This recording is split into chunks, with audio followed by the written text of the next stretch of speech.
Bismillahirrahmanirrahim. Assalamualaikum warahmatullahi wabarakatuh. Halo teman-teman semua, kembali lagi dengan saya Usman dalam channel Usmanogi. Baiklah, di kesempatan yang baik ini kami kembali akan berbagi informasi terbaru seputar rekrutmen P3K Guru. Dan di video kali ini khusus kami akan menginformasikan terkait dengan penerimaan untuk SK P3K Guru tahap 1 dan tahap 2. Oleh karena itu silakan simak video sampai selesai, dan seperti biasa bagi rekan-rekan yang baru pertama kali menemukan channel ini, jangan lupa untuk tekan tombol subscribe-nya dan aktifkan lonceng notifikasinya agar setiap kami mengupdate info-info terbaru seputar rekrutmen P3K, teman-teman yang pertama kali mendapatkan notifikasinya. Oke, terima kasih. Langsung saja terkait dengan untuk penerimaan SK P3K tahap 1 dan 2, tentunya teman-teman sekalian banyak bertanya kapan SK tersebut diterbitkan oleh PPK tentunya. Nah, berdasarkan informasi yang kami dapat beberapa hari yang lalu ini, tentunya teman-teman sebagian besar sudah mengetahui yang dimuat di media jpnn.com, yaitu terkait dengan SK P3K, yaitu P3K 2021 resmi kantongi SK itu ada surat seperti surat undangan ya, untuk undangan penyerahan SK P3K tahun 2021.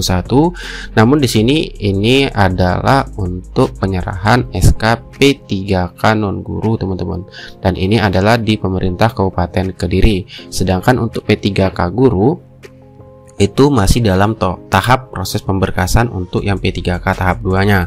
Nah, di sini kami mendapatkan informasi resmi, kami langsung kutip dari Instagram resmi dari BKD daerah tersebut, yaitu di BKD Provinsi Nusa Tenggara Barat atau NTB teman-teman, dimana di sini dijelaskan perihal untuk penetapan NI P3K Guru untuk tahap 1 dan tahap 2. Namun informasi ini diposting sekitar 5 hari yang lalu teman-teman.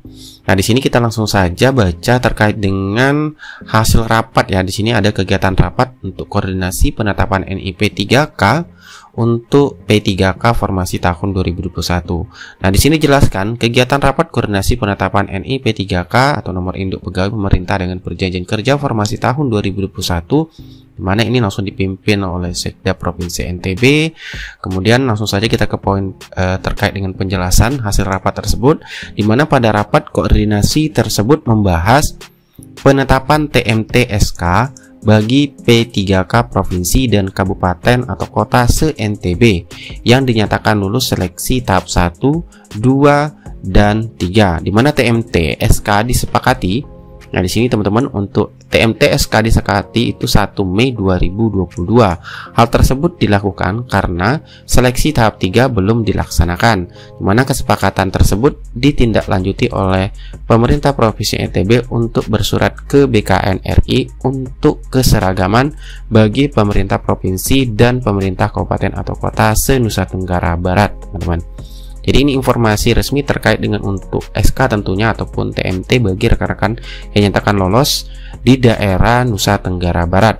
Namun untuk bagaimana dengan daerah lain, jadi teman-teman terkait dengan untuk penetapan NI P3K ataupun TMT dan SK-nya itu sebenarnya tergantung dari daerah masing-masing teman-teman. Hal ini sudah dijelaskan oleh Deputi PKN yaitu Pak Suharmen beberapa waktu yang lalu yang dimuat di media jpnn.com. Itu dijelaskan bahwasanya terkait SK P3K, Deputi Suharmen mengungkapkan BKN selalu mendorong PPK ketika sudah menerima NIP P3K secepatnya menetapkan SK. Memang butuh proses untuk mencetak SK, tetapi diharapkan tidak makan waktu yang panjang. BKN sih berharap antara penetapan NIP P3K dan SK itu nggak jauh jaraknya, namun itu dikembalikan kepada daerah lagi, ujarnya. Kemudian begitu juga dengan TMT atau terhitung mulai tanggal, dimana TMT ini jelas Pak Deputi Suharmen dihitung setelah instansi menetapkan kontrak dan SPMT atau surat perintah melaksanakan tugas, dimana SPMT ini sama seperti CPNS, TMT-nya dihitung setelah diterbitkan SPMT oleh PPK. Jadi apabila PPK sudah menggunakan SIM IT, Pak Deputi Suharmen mengatakan prosesnya bisa cepat. Sebaliknya, bila prosesnya manual tentu akan lama karena diketik satu persatu. Di mana TMT ini juga dijadi patokan perhitungan gaji P3K. Misalnya 1 Januari 2022, maka gajinya dihitung dari tanggal tersebut. Di mana untuk TMT 1 Februari gajinya dihitung mulai Februari.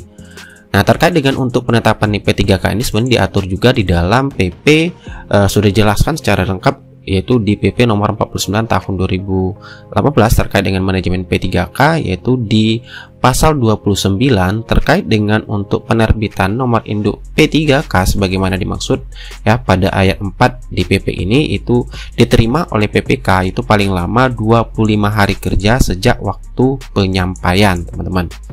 Jadi kemudian terkait dengan penerimaan SK P3K bagi rekan-rekan sudah akan lulus di tahap 1 dan 2 ini juga kami dapatkan informasi terbarunya, yaitu melalui pertemuan yaitu dari Forum Honorer Non Kategori Indonesia, yaitu FHNK2I, yang mengadakan pertemuan melalui via Zoom dengan pejabat Kemendikbudristek, yaitu di mana di sini dijelaskan yaitu Pak Sutopo sebagai ketua dari FHNK2I menyampaikan informasi terkait dengan adanya untuk penerimaan SKP3K melalui mediagpn.com. Dia menjelaskan yaitu dia berharap semua honor K2, K1 dan non K2 baik di Kementerian Agama dan Kementerian Pendidikan, Kebudayaan, Riset dan Teknologi Kemendikbudristek lulus tes makin lega dengan adanya proses penetapan NIP dan SKP3K pada Maret 2022, teman-teman.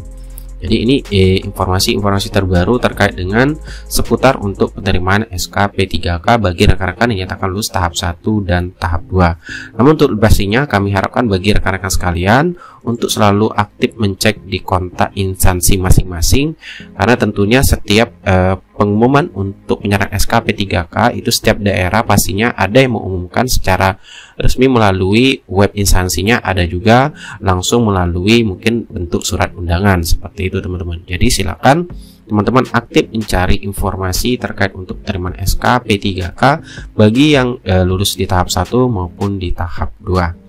Itulah informasi yang dapat kami bagikan, semoga informasi ini bermanfaat. Wassalamualaikum warahmatullahi wabarakatuh.